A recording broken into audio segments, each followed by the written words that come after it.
നേപ്പാളിൽ മിന്നൽ പ്രളയമുണ്ടായിരിക്കുന്നു എന്ന റിപ്പോർട്ടുകൾ ഇപ്പോൾ പുറത്തു വരുന്നു. വമ്പൻ ദുരന്തമാണ് നേപ്പാളിൽ ഉണ്ടായിരിക്കുന്നത്. ടിബറ്റ് അതിർത്തിയോട് ചേർന്ന 3 ജില്ലകളിലെ ഗ്രാമങ്ങൾ അപ്പാടെ ഒലിച്ചുപോയി എന്ന് കേൾക്കുമ്പോൾ തന്നെ ഈ പ്രളയത്തിന്റെ വ്യാപ്തി എത്രത്തോളം ഉണ്ട് എന്ന് നമുക്ക് മനസ്സിലാക്കാൻ സാധിക്കും. 95 മരണങ്ങളാണ് നിലവിൽ സ്ഥിരീകരിച്ചിരിക്കുന്നത്.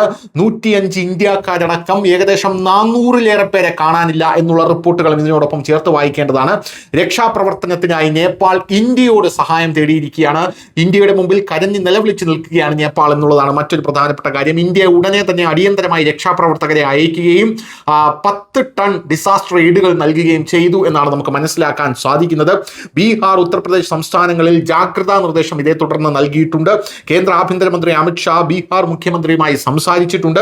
രാവിലെ 9 മണിയോടെയാണ് ടിബറ്റിൽ നിന്നുള്ള ഭോത്തെ കോസി നദിയിൽ വെള്ളം ഇരച്ചെത്തിയത്. കണ്ണടച്ചു തുറക്കുന്ന വേഗത്തിൽ കെട്ടിടങ്ങളും റോഡുകളും പാലങ്ങളും ഒലിച്ചുപോയി. ടിബറ്റ് അതിർത്തിയോട് ചേർന്ന റസുവ, നുവാക്കോട്ട്, ഡാഡിംഗ് ജില്ലകളെയാണ് മിന്നൽ പ്രളയം സാരമായി ബാധിച്ചത്. ന്യൂവാക്കോട്ടിൽ മാത്രം 60 വീടുകളാണ് പ്രളയജലത്തിൽ തകർന്ന് തരിപ്പണമായത്. ആളുകൾക്ക് ഓടി രക്ഷപ്പെടാൻ പോലുമുള്ള സമയം കിട്ടിയില്ല എന്ന് മനസ്സിലാകുമ്പോൾ ഇതിന്റെ ഭീകരതയുടെ വ്യാപ്തി എത്രത്തോളമാണെന്ന് നമുക്ക് മനസ്സിലാക്കാൻ സാധിക്കും. ഗ്രാമങ്ങൾ അപ്പാടെ തുടച്ചു നീക്കപ്പെട്ടു. ചെറു ഡാമുകൾ തകർന്നത് ദുരന്തത്തിന്റെ വ്യാപ്തി കൂട്ടി. മരണസംഖ്യ വൻതോതിൽ ഉയർന്നേക്കാമെന്ന് നേപ്പാൾ അധികൃതർ ഇപ്പോൾ അറിയിക്കുകയാണ്. രക്ഷാപ്രവർത്തനത്തിന് സൈന്യത്തിന്റെ 14 ഹെലികോപ്റ്ററുകൾ അടക്കം രംഗത്തുണ്ട് എന്നുള്ളതാണ് മറ്റൊരു കാര്യം. കാണാതായ ഇന്ത്യക്കാരിലേറെയും തീർത്ഥാടനത്തിനും വിനോദയാത്രയ്ക്കും എത്തിയവരാണ്. നേപ്പാളിലെ ഇന്ത്യൻ എംബസി എമർജൻസി നമ്പറുകൾ പ്രഖ്യാപിച്ചു. ബോത്തെ കോസി നദി ഗണ്ഡക് നദിയായി ബീഹാറിലൂടെയും ഉത്തർപ്രദേശിലൂടെയും ഒഴുകുന്നുണ്ട്. 2 സംസ്ഥാനങ്ങളും അതീവ ജാഗ്രതയിലാണ്. ബീഹാർ മുഖ്യമന്ത്രി സാമ്രാജ് ചൗധരി ഉന്നതതല യോഗം ചേർന്ന് സ്ഥിതി വിലയിരുത്തി. യു പി മുഖ്യമന്ത്രിയായിട്ടുള്ള യോഗി ആദിത്യനാഥും സ്ഥിതി വിലയിരുത്തുകയാണ്.